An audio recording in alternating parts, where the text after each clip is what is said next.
President Bush and his consigliere, Karl Rove, bet on who had read the most books in a year.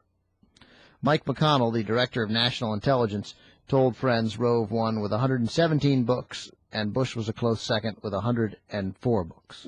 Wait, time out. In how many, what was the time frame? A year. Bush read 104 books in a year. He read 8 books.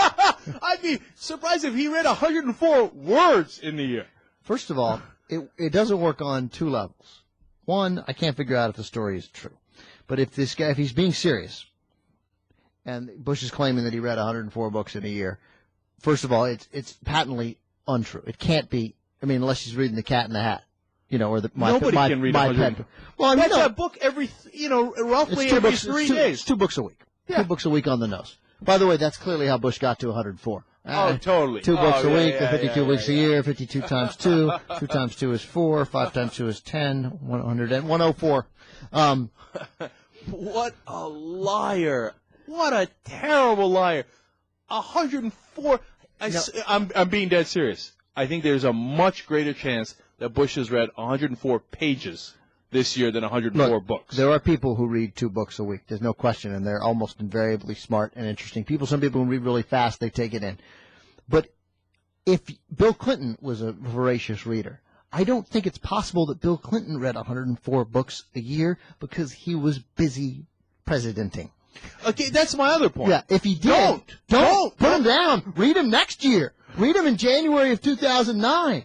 You can't read 104 books a year. The Iraq is exploding. It's bad if it's true. It's worse. I mean, it's bad if it's false. It's worse if it's true.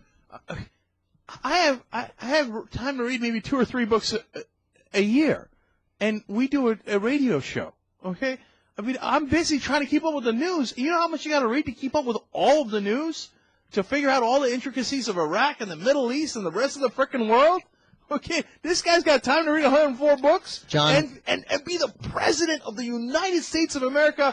Come on, man, who are you kidding? See, look, at this point, they're not trying anymore. But they're just rubbing it in your face. We lie, we lie, we lie, we lie. De Boersgrave says the story is not apocryphal.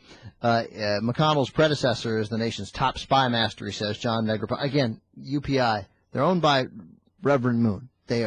Who's one of the 10 craziest people in the country. Negroponte says, confirms it. The president, he explained, reads 2 to 3 books a week, does not watch television. Most of them are history and biographies of famous statesmen. How about reading the memo that said Osama bin Laden is determined to attack inside the United States? How about you spend some time reading that? How about you spend some time worrying about, hey, when Hurricane Katrina hits, do we have a plan? Instead of, I'll do it right now because it's on video. We saw Bush doing it. Here's his response to Hurricane Katrina. Okay, can I go now? Okay. I didn't ask a single question. It wasn't engaged. I guess he had to hurry up and read a book. He had to read his Shakespeare's. Read 3 Shakespeare's the other day. Bush, it says, identifies with George Washington, Abraham Lincoln, Teddy Roosevelt, Harry Truman, and Winston Churchill. Yeah, of course he does. Yeah. Winston frickin' Churchill. That's exactly who you are, Bush. And then he points out U.S. News and World Report asked on its cover a week ago whether Bush was resolute or delusional. First of all, the answer can be both. If you're resolute and always wrong, being resolute is not an admirable quality. No. All the delusional people in the world are absolutely resolute. Yeah. They're like, no, yeah. Martians landed in my backyard. Yeah, do you know why they're resolute? Because they're crazy. Yeah, they're delusional. Yeah. As you know, there was a report that you have just read the works of a French philosopher. Can you tell us the backstory of Camus? The backstory of the book? Well, what led you? I was in Crawford, and I said I was looking for a book to read, and Laura said you ought to try Camus. I also read 3 Shakespeare's. Yeah. This is a change. You just years ago were reading the life story of Joe DiMaggio by Richard Ben Kramer, if memory serves. You've been on a Teddy Roosevelt reading kick.